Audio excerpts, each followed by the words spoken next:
What's going on? It's your boy CJ Goodfella, back with the Boxing Clinic one time for the one time.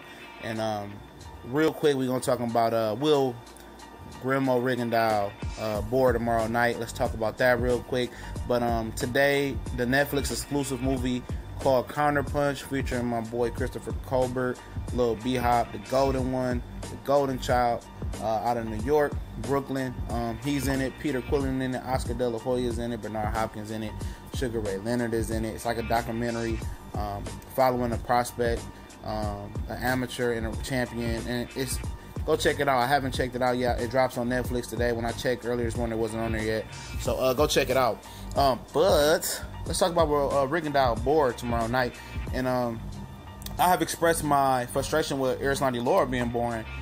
And I was bored by Rigondeaux's last fight that I can remember. Not Jazz Dickens, but the last fight he had on HBO. I forgot who undercard he was on. Was it a pay-per-view or regular fight? I forgot. But it was boring. I was frustrated with that. But I'm gonna tell you the difference. What my frustration is with Lara and why I don't get so frustrated with Rigondeaux. The reason I get frustrated with Lara is Lara does a lot of running. Now it's a different. It's not even a thin line. It's a difference between running and moving and making educated movement. You know, if you do like Floyd and Bernard Hopkins, they move and it's a chess match. They moving to set something up. It's a boxing move. When Lara is just running to reset and pity pat, running to reset. There's no education, no boxing move around his movement. Sometimes, I'm not saying all the time, but with Rigondeaux, like Floyd Mayweather famously said, he said, you know, a lot of these dudes go into survival mode and just want to make it to the 12th round, and that's why, you know, some fighters don't go for the knockout. They just content because a lot of guys mail it in and they play it safe just to make it to the finish line. And we have all seen that multiple times in fights where guys, you know, they truly stop trying to win. They try to fight for survival to see the 12th round bell or whatever round it is, the last bell of the fight. And a lot of dudes get in there with Rigondeaux and they choose that. And I think, you know, I was watching, shout out to Eastside Boxing. I was checking out an interview that they did. And, you know, it had like Rigondeaux saying, I don't understand this myth where I don't get knockouts. And this is where this ties into this at. You know, if Rigondeaux couldn't punch, you know, everybody would be lining up to fight him. You know, Paulo Malignaggi has a lot of skill.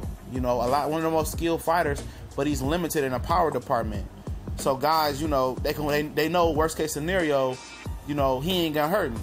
But Rigondeaux and the worst case scenario is, you know, he gonna knock you the fuck out. He has real game-changing elite type power at 122 pounds. His power is real. If he moved up a couple weight classes, he probably still would be considered a good puncher, a really good puncher.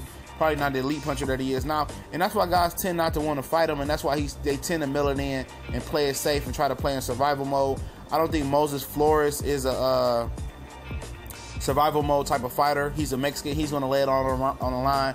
Mexicans tend not to mail it in. They rather get knocked out than run around the ring like bitches. So it's a pride thing. I don't think he's going to board tomorrow night. I actually think he's going to stop Moises Flores around the 5th or 6th round, I called it. But we'll see. This your boy CJ Goodfella. We gone.